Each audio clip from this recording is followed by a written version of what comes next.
So this is what I'm reading next. Is a brand new book that just came out this month. I haven't read anything else by this author, but he does have a pretty popular book called The Southern Book Club's Guide for Slaying Vampires.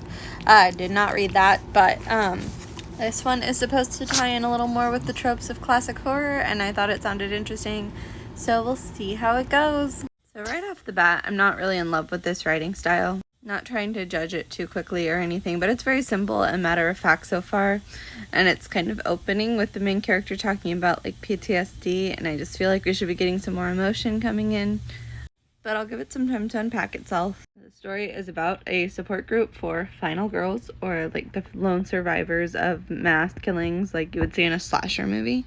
And I am just getting started, but it's clear that they're referencing actual final girls from classic horror in here.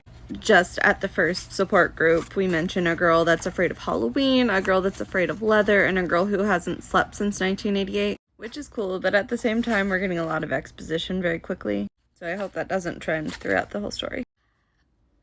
They just referred to the Nancy stand-in as our weakest link.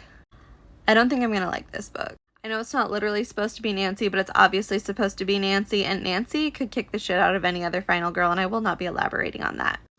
This main character is not the least bit likable, and I genuinely can't tell if it's on purpose yet. I am so sick of hearing the word final girl already. It's like several times per chapter. Homegirl's like leaving her friends for dead. She's talking to plants. She's being really mean to the people that are helping her. I just really hope that the author is self-aware of how terrible this character is. Maybe it's intentional, but I genuinely can't tell. So another thing I don't like. These character descriptions are so intentionally reductive. You don't separate Heather from drugs, or Danny from Michelle, or Julia from feminist theory. It's like all of the characters have just one thing that's their entire personality. And I can't tell yet if that's just the main character's perspective of them or not, but either way, we're like a quarter of the way through the book and nobody has a personality. Okay, we keep hearing about how Heather, the Nancy stand-in, is like such a fucking drug addict, right? Do you want to know how this hardened junkie hits bottom? Honesty time. I fucking passed out.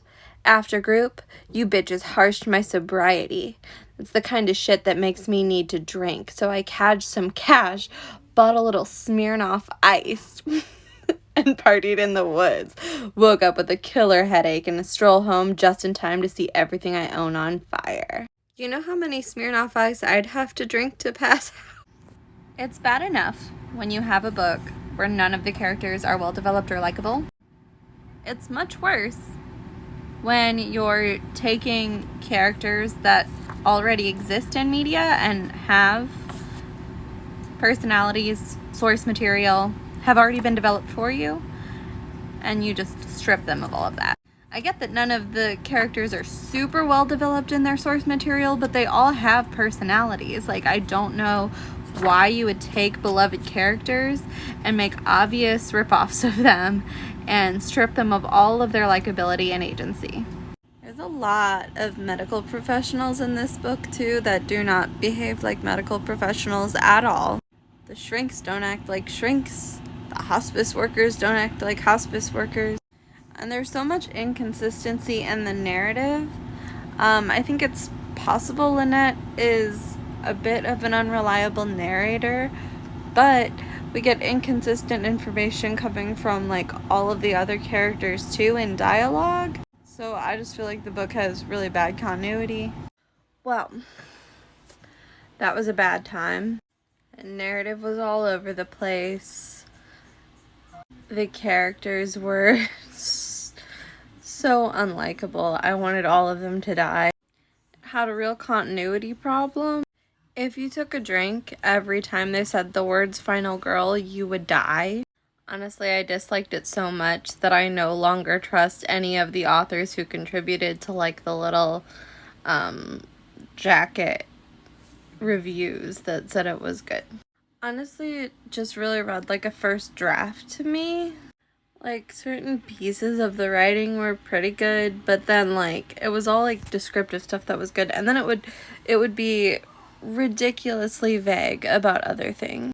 Like, for example, they talk about, like, the Dream King, which is the obvious Freddy Krueger stand-in, but, like, if you didn't know Freddy Krueger, you would have no context for what this guy is, and the descriptions wouldn't help you at all, because he doesn't describe what he does at all.